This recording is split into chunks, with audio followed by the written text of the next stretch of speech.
मैं Rohit Vashishtha Vikramshil IAS coaching institute 14 बीघा स्केस का छात्र आपके सम्मुख पर्यावरण के कुछ महत्वपूर्ण विगत वर्षों में पूछे गए प्रश्न एवं उत्तर जो कि पीसीएस एवं विभिन्न राज्यों के पीसीएस एवं यूपीएससी में पूछे गए हैं वो प्रश्न पूछना चाहूँगा एवं परीक्षा की दृष्टि से महत्वपूर्ण है। जैसे कि यदि मैं पर्यावरण से पूछूं, पर्यावरण के कितने घटक होते हैं? पर्यावरण के मुख्य घटक हैं। पर्यावरण के कितने मुख्य घटक होते हैं? पर्यावरण के दो मुख्य घटक होते हैं, जैविक घटक एवं अजैविक घटक। तीसरा भी हो सकता है एक, यदि ऑप्शन में है भू आकृतिक घटक, जैविक, अजैविक एवं भू आकृतिक घटक। पर्यावरण क्या है? पर्यावरण भौतिक, जैविक एवं सांस्कृतिक घटकों का अंतः संबंध है, अंतः संबंध, या फिर जैविक एवं अजैविक घटकों का अंतः संबंध पर्यावरण है, या फिर हमारे चारों ओर का आवरण पर्यावरण कहलाता है। इसके पश्चात पर्यावरण एवं पारिस्थितिकी की बात करूं, पारिस्थितिकी, तो पारिस्थितिकी एवं जैव विविधता। पारिस्थितिकी में जो एक क्वेश्चन पूछूं तो 10% रूल या फिर 10% नियम किससे संबंधित है? उत्तर होगा 10% नियम पारिस्थितिकी में जो डायग्राम बनता है, एक त्रिभुजाकार पारिस्थितिकी का फ्लो चार्ट बनता है, उससे संबंधित है, जो कि ऊर्जा प्रवाह का डायग्राम बनता है। 10% उससे संबंधित है। 10% नियम क्या कहता है? 10% नियम कहता है कि हर पारिस्थितिकी के हर स्तर में 10% ऊर्जा कम होगी। पारिस्थितिकी के कितने स्तर होते हैं? जैसे फ्लो डायग्राम बनते हैं तो उसमें कितने स्तर बताते हैं, किस आकार का फ्लो डायग्राम बनता है? त्रिभुजाकार बनता है। और पारिस्थितिकी के कितने स्तर होते हैं? तो सबसे पहले होता है उत्पादक, फिर उपभोक्ता, उपभोक्ता के अंतर्गत प्राथमिक उपभोक्ता, द्वितीयक उपभोक्ता एवं तृतीयक उपभोक्ता। उत्पादक जो उत्पादन कर रहे होते हैं, जैसे कि यदि हम तालाब के पारिस्थितिकी तंत्र की बात करें, तालाब के पारिस्थितिकी तंत्र में उत्पादक कौन होता है? ऐसा प्रश्न हो सकता है। उत्तर होगा फाइटोप्लैंक्टन जो होते हैं वो उत्पादक होंगे। उसके बाद जो तालाब का पारिस्थितिकी तंत्र होगा उसमें प्राथमिक उपभोक्ता कौन होगा? जो फाइटोप्लैंक्टन को खाएगा, वो मछलियां या फिर वो छोटे छोटे जीव, वो प्राथमिक उपभोक्ता होंगे। द्वितीय उपभोक्ता कौन होंगे? एक और बात है, जो प्राथमिक उपभोक्ता होंगे वो शाकाहारी होंगे। तो ये क्वेश्चन भी बन सकता है कि शाकाहारी कौन होता है इन सभी में से? तो वो प्राथमिक उपभोक्ता होता है। सभी उपभोक्ताओं में से शाकाहारी कौन होता है? प्राथमिक उपभोक्ता होता है। द्वितीयक उपभोक्ता कौन होता है? जो कि प्राथमिक उपभोक्ता का भक्षण करता है या उसको खाता है। तो द्वितीयक उपभोक्ता मांसाहारी उपभोक्ता होता है। फिर तृतीयक उपभोक्ता कौन होता है? जो उच्च मांसाहारी होता है, अर्थात जो द्वितीयक उपभोक्ता का भक्षण करता है, वो तृतीयक उपभोक्ता हो गया। यदि मैं इसको भूमि पर किसी पारिस्थितिकी तंत्र की बात करूं, तो जैसे कि टिड्डा होता है, तो टिड्डा घास को खाता है, तो घास क्या हो गया? उत्पादक हो गया। ट्रायंगल में अगर हम बनाएं तो उत्पादक सबसे ज्यादा होते हैं, ट्रायंगल के सबसे नीचे आ जाएगा उत्पादक। उसके पश्चात टिड्डा हो गया। उसके पश्चात उत्पादक अर्थात घास, टिड्डा, मेंढक और सांप एवं उसके बाद गिद्ध, या फिर जो भी उसको खाएगा, किसको? सांप को। तो इसमें उत्पादक घास हो गया, प्राथमिक उपभोक्ता टिड्डा हो गया, और द्वितीयक उपभोक्ता मेंढक हो गया, तृतीयक उपभोक्ता गिद्ध हो गया, या फिर इसके पश्चात ऐसे ही ये पूरा का पूरा फ्लो डायग्राम बनता है। इसमें जो 10% नियम है, 10% नियम का अर्थ है कि प्रत्येक स्तर पर ऊर्जा 10% कम होगी। तो क्वेश्चन था कि 10% नियम किससे संबंधित है? तो पारिस्थितिकी तंत्र के ऊर्जा प्रवाह के फ्लो चार्ट से संबंधित है। इसके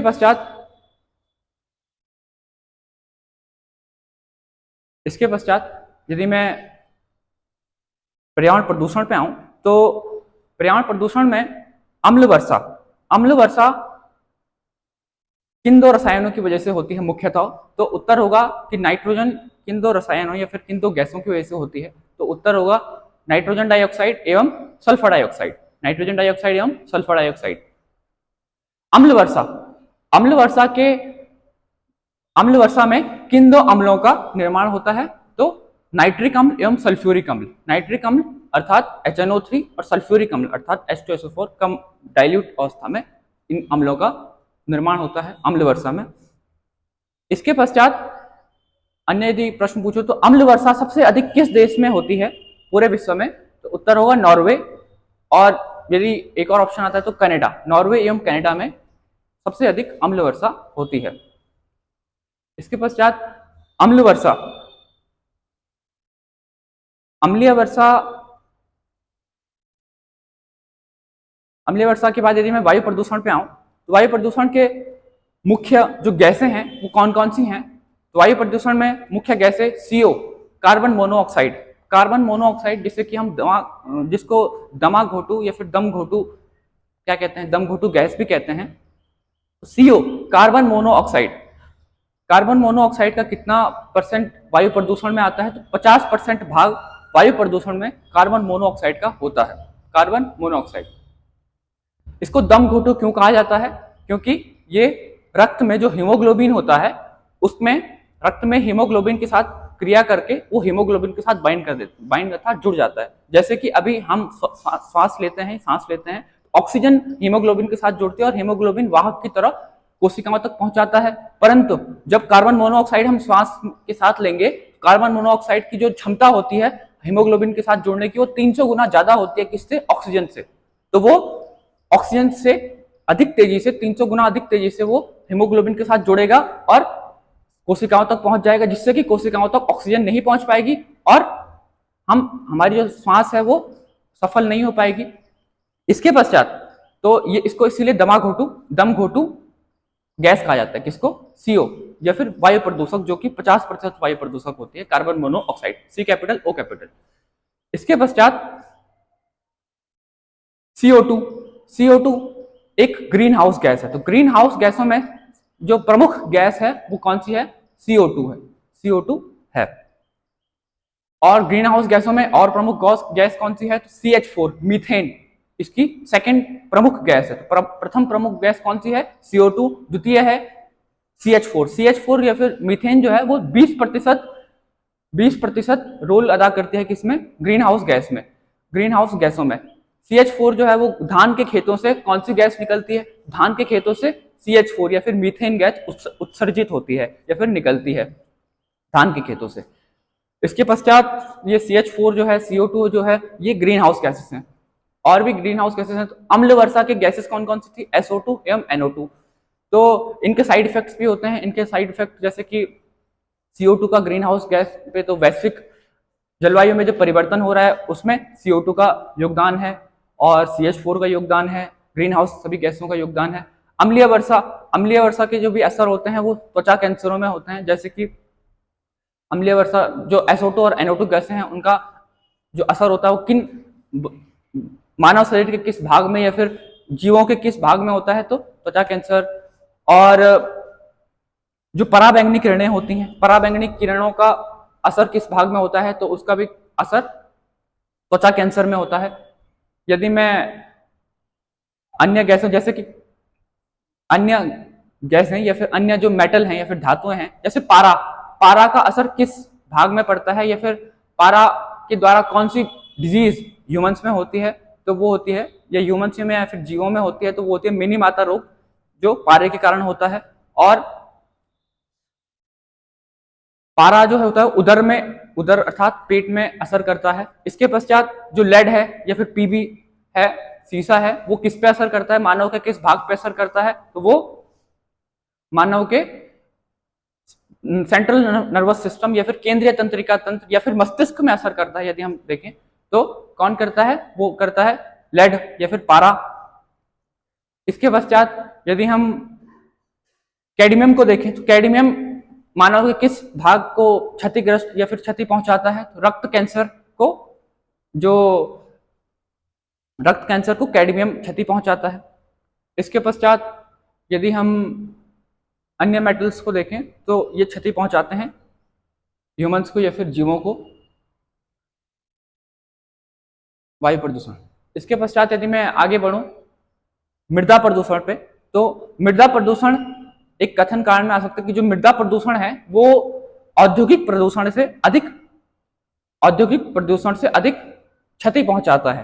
तो इसका कारण होगा कि इसका यदि कारण आता है कि क्योंकि ये है जीवों के भीतर जाकर उन्हें क्षति पहुंचाता है, इसीलिए और इससे पारिस्थितिकी तंत्र को अधिक क्षति पहुंचती है। तो ये इसका जो कथन है और कारण है वो कारण कथन की पुष्टि करता है कि जो मृदा प्रदूषण है वो औद्योगिक प्रदूषण से अधिक हानिकारक है, क्योंकि ये पारिस्थितिकी तंत्र को क्षति पहुंचा रहा है, ये पारिस्थितिकी तंत्र को क्षति पहुंचाता है, इसीलिए ये औद्योगिक प्रदूषण से अधिक हानिकारक है। जबकि जो औद्योगिक प्रदूषण था वो वायु प्रदूषण कर रहा था, जिससे कि वैश्विक जलवायु परिवर्तन हो रहा था और वैश्विक तापमान में वृद्धि हो रही थी।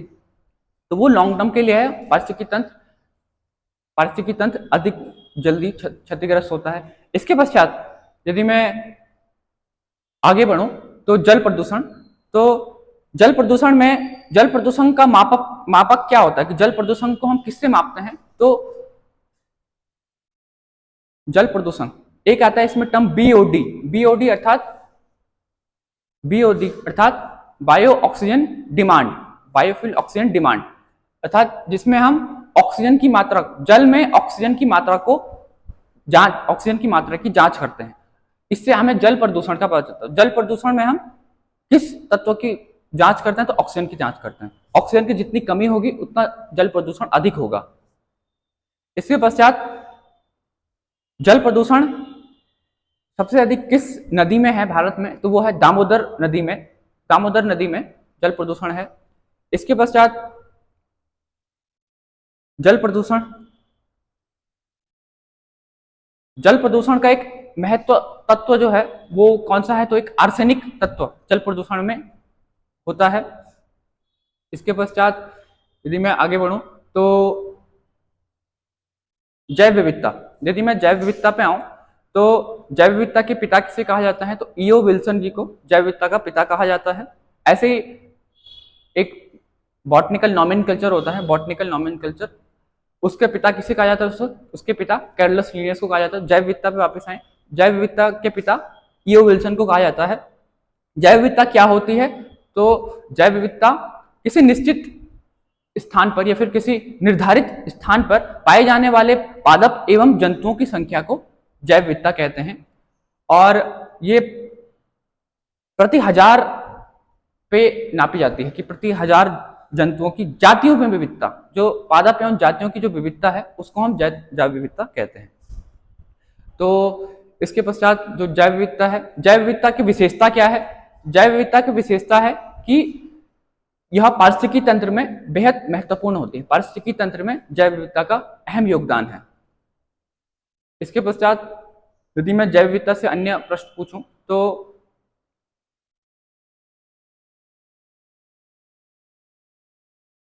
और यदि मैं आगे बढ़ूं तो राष्ट्रीय उद्यानों पे, यदि मैं राष्ट्रीय उद्यानों पे आऊं तो कि नेशनल पार्क्स जो भारत में उपस्थित हैं या फिर भारत के विश्व में उपस्थित हैं, तो विश्व का सबसे प्रथम नेशनल पार्क कौन सा है? तो वो है Yellowstone national park. Second question बनेगा येलोस्टोन नेशनल पार्क कहाँ है? येलोस्टोन नेशनल पार्क यूएसए या फिर संयुक्त राज्य अमेरिका में है। इसके पश्चात विश्व का सबसे अधिक जंतुओं वाला या फिर चिड़ियाघर, जंतुओं वाला चिड़ियाघर कौन सा है? तो वो होगा अफ्रीका में, दक्षिण अफ्रीका में है। इसके पश्चात यदि मैं पूछूं कि विश्व में सबसे अधिक जंतु किस जू स्पेयर में पाए जाते हैं? तो वो होगा बर्लिन जर्मनी में, और सबसे विशाल था दक्षिण अफ्रीका में। सबसे अधिक जंतु किस जू स्पेयर में पाए जाते हैं? तो वो होगा बर्लिन जर्मनी। इसके पश्चात यदि मैं आगे बढ़ूं, भारत में आऊं तो भारत का सबसे बड़ा नेशनल पार्क कौन सा है? तो सबसे बड़ा नेशनल पार्क है हेमिस नेशनल पार्क। कहाँ है हेमिस नेशनल पार्क? तो वो होगा लद्दाख में। और यदि मैं अन्य नेशनल पार्क्स पे आऊं जो इंपॉर्टेंट हैं, तो यदि मैं उत्तराखंड के नेशनल पार्क्स पे आऊं, उत्तराखंड में कितने नेशनल पार्क्स हैं? उत्तराखंड में 6 नेशनल पार्क्स हैं। कौन कौन से हैं? यदि मैं उनका स्थापना वर्ष के साथ बताऊं तो सबसे पहला नेशनल पार्क होगा कि सबसे पहला जिम कॉर्बेट नेशनल पार्क, जो कि भारत का भी सबसे पहला नेशनल पार्क है। तो भारत के प्रथम national park Jim Corbett national park का स्थापना वर्ष क्या है? तो भारत के प्रथम national park, Jim Corbett national park का स्थापना वर्ष है 1936, 1936। इसके पश्चात यदि मैं उत्तराखंड के सेकंड नेशनल पार्क पे आऊं तो वो होगा Nanda Devi national park, Nanda Devi national park. तो इसकी स्थापना कब हुई थी नंदा देवी नेशनल पार्क की? इसकी स्थापना है 1982, 1982 की। इसके पश्चात फूलों की घाटी, तीसरा जो नेशनल पार्क होगा वो होगा फूलों की घाटी नेशनल पार्क। तो इसकी स्थापना वर्ष क्या है? इसका स्थापना वर्ष है 1982। इसके पश्चात उत्तराखंड के यदि मैं चौथे नेशनल पार्क पे आऊं तो वो होगा, उत्तराखंड के चौथे नेशनल पार्क पे आऊं वो होगा Gangotri national park. Gangotri national park जो है उसकी स्थापना वर्ष क्या है? तो उसका स्थापना वर्ष है 1983। इसके पश्चात यदि मैं पांचवें नेशनल पार्क पे आऊं उत्तराखंड के तो वो होगा गोविंद, तो वो होगा गंगोत्री। उसके बाद होगा Govind national park. Govind national park की स्थापना कब हो रखी है? गोविंद नेशनल पार्क की स्थापना है 1990 में, 1990 में। और इससे पूर्व जो एक मिस हो गया वो है Rajaji national park. Rajaji national park की स्थापना कब की है? तो 1989 की है। तो इनको यदि मैं एक और बार क्रम से बताऊं तो सबसे पहले जिम कॉर्बेट, उसके पश्चात जिम कॉर्बेट, उसके पश्चात नंदा देवी, फूलों की घाटी, उसके पश्चात गंगोत्री, फिर राजाजी और फिर अंत में गोविंद नेशनल पार्क जो कि 1990 का है। यदि इनको क्षेत्रफल के आधार पर देखें तो सबसे अधिक क्षेत्रफल वाला, उत्तराखंड में सबसे अधिक क्षेत्रफल वाला नेशनल पार्क कौन सा है? तो उत्तराखंड में सबसे अधिक क्षेत्रफल वाला नेशनल पार्क है Gangotri national park. Gangotri national park का क्षेत्रफल कितना है? तो वो क्षेत्रफल है 3290, अर्थात 3290 वर्ग किलोमीटर, 3290.02 वर्ग किलोमीटर। इसके पश्चात यदि सबसे छोटा नेशनल पार्क देखें तो वो होगा उत्तराखंड का, वो होगा फूलों की घाटी, जिसका क्षेत्रफल है 87.5 सॉरी या फिर 87.5 वर्ग किलोमीटर, इसको हम कह सकते हैं 87.5 वर्ग किलोमीटर, जो कि फूलों की घाटी है। यदि हम इनको अवरोही क्रम में लगाएं सभी नेशनल पार्क को क्षेत्रफल की दृष्टि से, क्षेत्रफल की दृष्टि से यदि हम अवरोही क्रम में लगाएं उत्तराखंड के नेशनल पार्क्स को, सबसे बड़ा है गंगोत्री नेशनल पार्क। उसके पश्चात गंगोत्री नेशनल पार्क के पश्चात गंगोत्री नेशनल पार्क की एक और विशेषता है कि जो गंगोत्री नेशनल पार्क है ये, इसमें कस्तूरी मृग अर्थात मॉस्कस काइसोगास्टर, जिसका जूलॉजिकल नेम है मॉस्कस काइसोगास्टर, इसको यूएन ने संकटाग्रस्त प्रजाति में भी रखा है। और ये या तो हमारे गंगोत्री नेशनल पार्क में पाया जाता है या तो अस्कोट नेशनल पार्क में पाया जाता है कस्तूरी मृग, मॉस्कस काइसोगास्टर। तो गंगोत्री नेशनल पार्क, यदि हम इसे वापस टॉपिक पे आए तो क्षेत्रफल की दृष्टि से लगाएं तो गंगोत्री नेशनल पार्क के बाद जिम कॉर्बेट, राजाजी, और राजाजी के पश्चात इनको हम ऐसे देख सकते हैं और अंत में फूलों की घाटी आती है। इनसे एक और क्वेश्चन बनता है कि जो जिम कॉर्बेट नेशनल पार्क है इसको किस नदी से जल प्राप्त होता है? इसको रामगंगा नदी से जल प्राप्त होता है। इसके पश्चात जो गोविंद नेशनल पार्क है उत्तराखंड का, उसमें कौन सी नदी है? तो उसमें टोंस नदी का उद्गम स्थल है गोविंद नेशनल पार्क में। तो गोविंद नेशनल पार्क में कौन सी नदी से संबंधित है? तो टोंस नदी का उद्गम स्थल है गोविंद नेशनल पार्क में। इसके बाद यदि उत्तराखंड से बाहर भारत के नेशनल पार्क्स को वापस देखें तो नोक्रेक नेशनल पार्क कहाँ है? तो नोक्रेक नेशनल पार्क है मेघालय में। इसके पश्चात किबुल लामजाओ, एकमात्र तैरता हुआ नेशनल पार्क भारत का, वो कौन सा है? Keibul Lamjao national park. Keibul Lamjao national park कहाँ है? किबुल लामजाओ नेशनल पार्क मणिपुर में है। किबुल लामजाओ नेशनल पार्क किस झील में अवस्थित है या किस पानी से अवस्थित है? तो लोकटक झील से घिरा हुआ है। इसके पश्चात यदि मैं पूछूं ओरांग नेशनल पार्क या फिर ओरांग नेशनल पार्क कहाँ स्थित है? तो ओरांग है असम में। ओरांग नेशनल पार्क कहाँ है? ओरांग, या फिर इसको राजीव गांधी नेशनल पार्क भी कहते हैं, यह है असम में। इसके पश्चात यदि मैं क्लाउडेड लेपर्ड नेशनल पार्क कहाँ है? क्लाउडेड लेपर्ड नेशनल पार्क है त्रिपुरा में। क्लाउडेड लेपर्ड नेशनल पार्क है त्रिपुरा में। इसके पश्चात यदि मैं फांगचुई नेशनल पार्क की बात करूं तो फांगचुई नेशनल पार्क कहाँ है? तो फांगचुई नेशनल पार्क है मिजोरम में। फांगचुई नेशनल पार्क का अन्य नाम क्या है? तो फांगचुई नेशनल पार्क का अन्य नाम है नीला पर्वत नेशनल पार्क। इसके पश्चात यदि मैं अन्य नेशनल पार्क्स की बात करूं तो Bandipur national park. Bandipur national park कहाँ है? बांदीपुर नेशनल पार्क है कर्नाटक में। इसके पश्चात जो गिर नेशनल पार्क है वो कहाँ है? तो गिर नेशनल पार्क है हमारे गुजरात में। गिर नेशनल पार्क की विशेषता क्या है? तो गिर नेशनल पार्क की विशेषता है कि यहाँ एशियाई शेर पाए जाते हैं। पूरे एशिया में जो एशियाई शेर हैं वो मात्र गिर नेशनल पार्क में पाए जाते हैं। इसके पश्चात साइबेरियन पक्षी। साइबेरियन पक्षी है उसका निवास स्थान किस राज्य में है? ऐसा क्वेश्चन बन सकता है। तो किस राज्य में है? राजस्थान में है। मुख्यतः कहाँ इस नेशनल पार्क में है? तो वो है केवलादेव पक्षी उद्यान या फिर केवलादेव पक्षी अभयारण्य। ये कहाँ है? तो ये भरतपुर राजस्थान में अवस्थित है।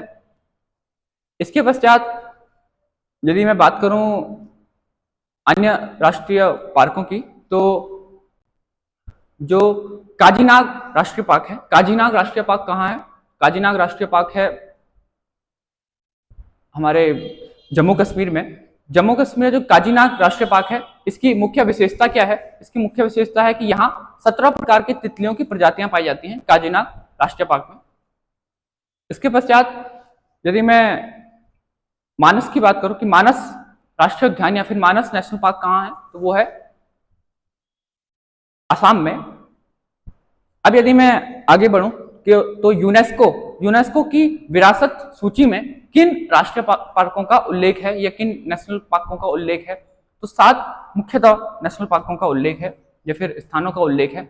वो है काजीरंगा राष्ट्रीय उद्यान, मानस राष्ट्रीय उद्यान, सुंदरवन राष्ट्रीय उद्यान। सुंदरवन राष्ट्रीय उद्यान पश्चिम बंगाल में है। चौथा होगा नंदा देवी जो कि उत्तराखंड में है, नंदा देवी बायोस्फीयर रिजर्व। इसके पश्चात यदि हम बात करें तो ग्रेट हिमालयन जो कि हमारे हिमाचल प्रदेश में है। इसके पश्चात पश्चिमी घाट जो है वो पश्चिमी घाट या फिर सह्याद्री इसको कहते हैं, तो वो गोवा से कन्याकुमारी तक पूरा पश्चिमी घाट में है।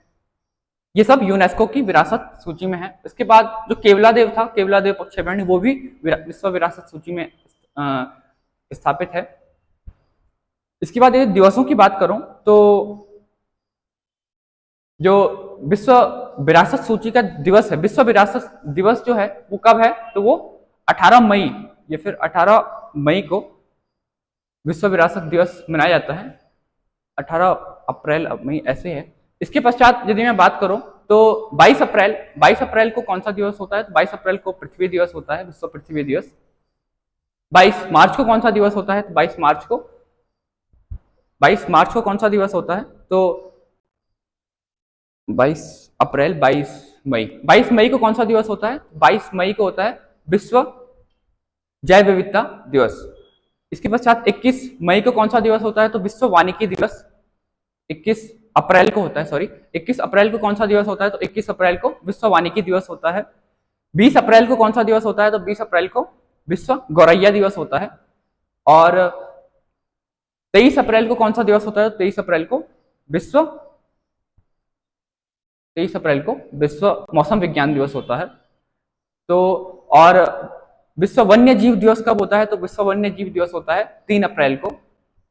ये दिवस हैं। और ऐसे ही ओजोन दिवस कब होता है? तो 16 सितंबर को। विश्व तंबाकू निरोध दिवस कब होता है? तो आज ही के दिन 31 मई को विश्व तंबाकू निरोध दिवस मनाया जाता है। विश्व एड्स दिवस 1 दिसंबर को। विश्व कंप्यूटर साक्षरता दिवस तो वो 2 दिसंबर को। ऐसे ही विश्व मानवाधिकार दिवस, ऐसे ही अन्य आते हैं। विश्व मानवाधिकार 10 तारीख को होता है, 10 दिसंबर को। यदि हम संस्थानों पे आए तो फॉरेस्ट रिसर्च इंस्टीट्यूट एफआरआई कहाँ स्थित है? तो देहरादून में स्थित है। फॉरेस्ट रेंजर कॉलेज कहाँ स्थित है? तो forest ranger college Dehradun Uttarakhand में स्थित है। या यदि हम भारत के नीरी की बात करें तो NEERI National Environmental Institute, National Environmental Engineering Research Institute कहाँ स्थित है? तो नीरी स्थित है नागपुर, नागपुर भारत में, नागपुर महाराष्ट्र भारत में। इसके पश्चात नागपुर, जिसको ऑरेंज कैपिटल भी कहते हैं, इसके पश्चात CDRI central drug research institute, CDRI कहाँ स्थित है? तो नई दिल्ली में स्थित है। इसके पश्चात भारत का विशालतम म्यूजियम, भारत का विशालतम म्यूजियम कहाँ स्थित है? सबसे बड़ा म्यूजियम कहाँ है? तो चेन्नई में स्थित है, चेन्नई तमिलनाडु में स्थित है। इसके पश्चात यदि हम भारत का सबसे बड़ा पक्षी संस्थान कहाँ स्थित है? तो वो है भरतपुर राजस्थान में। ये संस्थान हुए कुछ जो इंपॉर्टेंट थे। इसके पश्चात यदि मैं फसल चक्र पे आऊं तो फसल पहले तो फसलों के हम फसल चक्र के कितने भाग पढ़ते हैं, तो हम मुख्यतः 3 भागों में इसको विभाजित करते हैं। एक तो होता है रबी की फसल, दूसरा होता है खरीफ, पहले होता है खरीफ की फसल, फिर रबी की फसल और फिर जायद की फसल। तो खरीफ की फसल का सोइंग टाइम कब होता है या फिर बुआई का समय कब होता है? तो उसका खरीफ की फसल का सबसे पहले मई जून में होता है। उसके पश्चात खरीफ की फसल का कटाई का समय अर्थात हार्वेस्टिंग टाइम कब होता है? खरीफ की फसल का हार्वेस्टिंग टाइम होता है अक्टूबर नवंबर में। रबी की फसल का सोइंग टाइम या फिर बुआई का समय कब होता है? तो रबी की फसल का बुआई का समय होता है अक्टूबर नवंबर। और रबी की फसल का कटाई का समय कब होता है? रबी की फसल का हार्वेस्टिंग टाइम होता है फरवरी मार्च। इसके बाद जो जायद की फसल है उसका बुआई का समय होगा फरवरी मार्च और उसका कटाई का समय होगा मई जून। तो ये पूरा फसल चक्र है। फसल चक्र क्यों आवश्यक है? तो फसल चक्र के द्वारा ही जो भूमि की उर्वरता है, जो खेत की उर्वरता है, वो बनी रहती है फसल चक्र के द्वारा, कि हर समय अलग अलग फसलों को उसी भूमि में बोया जाए। पहले हम ऐसा करते थे कि एक साल छोड़ के किसी भूमि में फसलों को लगाते थे, परंतु ये फसल चक्र के थ्रू हम विभिन्न मौसम में विभिन्न प्रकार की फसलों को लगाते हैं और वो अच्छा उनका उत्पादन होता है। अब यदि खरीफ की फसलों के उदाहरण देखें तो धान, ज्वार, बाजरा, मक्का एवं ये इसकी फसल के उदाहरण हैं। धान, ज्वार, बाजरा, मक्का। यदि इनके बॉटनिकल नेम्स यदि देखें, बॉटनिकल नेम्स क्या होते हैं? तो बॉटनिकल नेम, जैसे मैंने पहले बताया, बॉटनिकल नॉमेनकल्चर के जो फादर हैं वो कौन है? कैरोलस लिनियस है। बॉटनिकल नॉमेनकल्चर के बॉटनिकल नेम्स या फिर जूलॉजिकल नेम्स क्या होते हैं? बॉटनिकल नेम्स वो नेम्स होते हैं जो कि विश्व भर में उसको उसी नाम से जाना जाता है, वो बॉटनिकल नेम या जूलॉजिकल नेम होता है, क्योंकि हर क्षेत्र में, हर लोकेलिटी में किसी पौधे को अलग नाम से और उस विश्व के किसी अन्य भाग में उसको किसी और नाम से जाना जाएगा। किंतु जो बॉटनिकल नेम होता है वो विश्व के हर भाग में उनको सेम नाम से जाना जाए। जैसे कि धान का बॉटनिकल नेम है ओराइजा सटाइवा, तो उसको ओराइजा सटाइवा विश्व के हर भाग में ओराइजा सटाइवा कहा जाएगा। ऐसे ही धान, ज्वार, बाजरा, मक्का ये खरीफ की फसलें हैं। ज्वार का बॉटनिकल नेम होगा कि धान, ज्वार, बाजरा, मक्का। ज्वार का होगा पेनिसिलियम। ऐसे ही यदि मैं आगे बढ़ूं, ज्वार का बॉटनिकल नेम होगा, तो ज्वार का बॉटनिकल नेम होगा हॉल्डियम वल्गेयर, और पेनिसिटियम टाइफोडियम इसका होगा किसका? जो बाजरे का, धान, ज्वार, बाजरा, मक्का। मक्के का होगा जियामेज। और यदि मैं आगे बढ़ूं रबी पे, तो रबी की फसलें जो हैं वो होगी गेहूं, जौ, चना, सरसों, मटर। ये रबी की फसलें हैं, गेहूं, जौ, चना, सरसों, मटर। गेहूं ट्रिटिकम एस्टिवम, जौ का होगा हॉल्डियम वर्गेयर, और सॉर्गम बाई कलर किसका था? तो वो ज्वार का था। इसके पश्चात गेहूं, जौ, चना, सरसों, मटर। चना का होगा चना का होगा सिसर अरेटिनम। गेहूं, जौ, चना, सरसों का होगा ब्रेसिका स्पीसीज। सरसों के साथ हम और भी फसलें पढ़ते हैं, जैसे कि फूल गोभी, बंद गोभी, गांठ गोभी। तो ये हम तीनों इसके साथ में पढ़ते हैं, जैसे कि ब्रेसिका स्पीसीज इसका है, सरसों का है। ऐसे ही ब्रेसिका रापा जो होता है वो गांठ गोभी का होता है। ऐसे ही ब्रेसिका ओलेरेसिया किसका होता है, तो ब्रेसिका ओलेरेसिया फूल गोभी का होता है। ऐसे ही हम फूल गोभी के बाद जो बंद गोभी है ब्रेसिका कंपेटिस कंपेटिस किसका पढ़ते हैं, बंद गोभी का। ऐसे ही इनके बॉटनिकल नेम्स होते हैं। ये ब्रेसिका सब हैं, इनका जो कुल होगा वो भी क्रूसीफेरा होता है। जो भी सरसों हो गया जिनका ब्रेसिका आगे से लगा, ये सरसों कुल के होते हैं। इनकी फैमिलीज भी होती हैं, जैसे कि दाल, जो दलहनी फसलें होंगी उनकी फैमिलीज क्या होती हैं, लेग्यूमिनेसी या फिर फेबेसी कुल की होती हैं, जिनकी जड़ों में राइजोबियम बैक्टीरिया पाया जाता है। उनकी जड़ों में राइजोबियम बैक्टीरिया पाया जाता है जो कि नाइट्रोजन को नाइट्रेट रूप में परिवर्तित करता है, जो कि नाइट्रोजन को नाइट्रेट रूप में परिवर्तित करता है। दलहनी फसलें और जैसे कि अरहर होगी, दलहनी फसलें अरहर होगी, जिसकी कजान कजानस इसका बॉटनिकल नेम होता है। विग्नो मूंगो उड़द हो गया, विग्नो रेडिएटा मूंग होगी, ऐसी दालें होती हैं।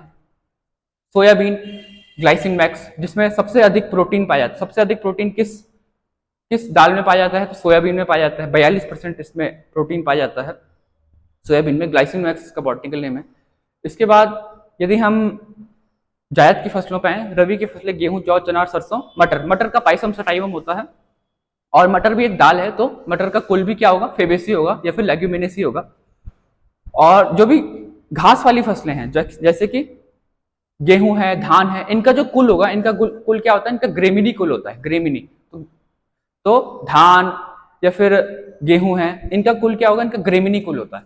ऐसे ही यदि हम आगे जायद की फसलों पे आए, तो जायद की फसलें कौन कौन सी हैं, जो कि बेल वाली फसलें होती हैं, जैसे कि ककड़ी, लौकी का बॉटनिकल नेम जैसे कि लेजेनेरिया सिसेरिया, ये लौकी का बॉटनिकल नेम है। इसके बाद जो तरबूज होता है या खरबूज होता है, इनका बॉटनिकल नेम होगा कुकुमस, ये इनका बॉटनिकल नेम होता है, इसका तरबूज का। और यदि मैं और जो हमारे आसपास जो फल या फिर फूल या फिर जो फल फूल वृक्ष उत्तराखंड में पाए जाते हैं, यदि इनकी बात करूं, तो यदि मैं वृक्षों की बात करूं, तो वृक्षों में जो उत्तराखंड का राज वृक्ष है वो है बुरांस, और बुरांस का बॉटनिकल नेम रोडोडेंड्रॉन आर्बोरियम होता है। ऐसे ही अन्य जो वृक्ष हैं जैसे कि सहतूत उत्तराखंड में पाया जाता है, जैसे उसका बॉटनिकल नेम हो गया मोरस एल्वा। इसी के साथ हम कीमू पढ़ते हैं, मोरस, इसका भी मोरस होता है। इसके पश्चात यदि मैं आगे बात करूं, तो पीपल का बॉटनिकल नेम फाइकस होता है, कि इसका बॉटनिकल नेम फाइकस रेलिजियोसा होता है। और ऐसे ही चीड़ मुख्यतः पाया जाता है, चीड़ का बॉटनिकल नेम पाइनस रॉक्सबर्गाई होता है। पाइनस, इसका कुल भी जो फैमिली है, चीड़ की फैमिली होगी वो पाइनस होगी। और यदि मैं जायद की जो कुल है उनको बताना भूल गया कि जो जायद की फसलें होती हैं उनका कुल कुकुरबिटेसी होता है। बेल वाली फसलों का कुल कुकुरबिटेसी होता है। यदि मैं वापस पीपल पे आऊँ, पीपल का कुल जो होगा वो इसमें फाइकस है। इसके बाद यदि मैं चीड़ पे आऊँ, तो चीड़ का कुल जो होगा वो पाइनस होता है, पाइनस रॉक्सबर्गाई इसका बॉटनिकल नेम है। ऐसे ही हम चीड़ के साथ देवदार पढ़ते हैं, देवदार भी हाइट पे पाया जाता है। देवदार उत्तराखंड में मुख्यतः पाया जाता है। सिड्रस देवदारा इसका बॉटनिकल नेम है, सिड्रस देवदारा। ऐसे ही अन्य जो वृक्ष हैं जो हमारे आसपास पाए जाते हैं, जैसे अखरोट है, अखरोट उत्तराखंड में मिलता है, अखरोट का बॉटनिकल नेम होगा जैसे जगलांस रेजिया। ऐसे ही अन्य वृक्ष होते हैं। यदि मैं अन्य फूलों पे आऊँ, तो जो कमल होता है, कमल का रोज इंडिका हो गया, और बुरांस का तो हो गया। ब्रह्म कमल जो कि उत्तराखंड का राज वृक्ष है, उसका बॉटनिकल नेम सोसूरिया वेलेटा हो गया। ये सब बॉटनिकल नेम्स हैं। ऐसे यदि फलों पे आए जो हम आजकल देखते हैं, जैसे आम का मैंजीफेरा इंडिका, और कैरिकेसी इसका फैमिली होती है, या फिर कैरिकेसी नहीं, इसकी फैमिली कुछ और होती है। यदि मैं आगे पपाया पे आऊँ, जो कि पपीता होता है, केरी का पपाया इसका बॉटनिकल नेम है पपाया का। इसके बाद ऐसे ही जो हम फल देखते हैं, जैसे कि आजकल मुख्यतः हम फल देखेंगे, नींबू, बड़े नींबू, छोटे नींबू, इन दोनों के अलग अलग होते हैं। बड़े नींबू के बॉटनिकल नेम्स होंगे जैसे कि इन सब में सिट्रस लगता है। जो भी सिट्रस वर्ड यूज होता है वो खट्टी पदार्थों के लिए यूज होता है। तो जो नींबू है, इसका बॉटनिकल नेम, बड़े नींबू का बॉटनिकल नेम होगा सिट्रस रेटिकुलाटा। छोटे नींबू के जो बॉटनिकल नेम होगा वो होगा सिट्रस लेमन। ऐसे ही माल्टा या फिर संतरा जो बोलते हैं उत्तराखंड में, तो माल्टे का बॉटनिकल नेम क्या होता है, तो माल्टे का बॉटनिकल नेम है सिट्रस साइनेंसिस। ऐसे ही हम अन्य जैसे कि नारंगी, तो नारंगी का बॉटनिकल नेम होता है सिट्रस रेटिकुलाटा। ये हम कुछ फल हैं, इनके बॉटनिकल नेम्स हम देख सकते हैं जो कि हम हमारे आसपास उपस्थित हैं। और यहीं पे मैं अपना प्रेजेंटेशन खत्म करूँ। Thank you.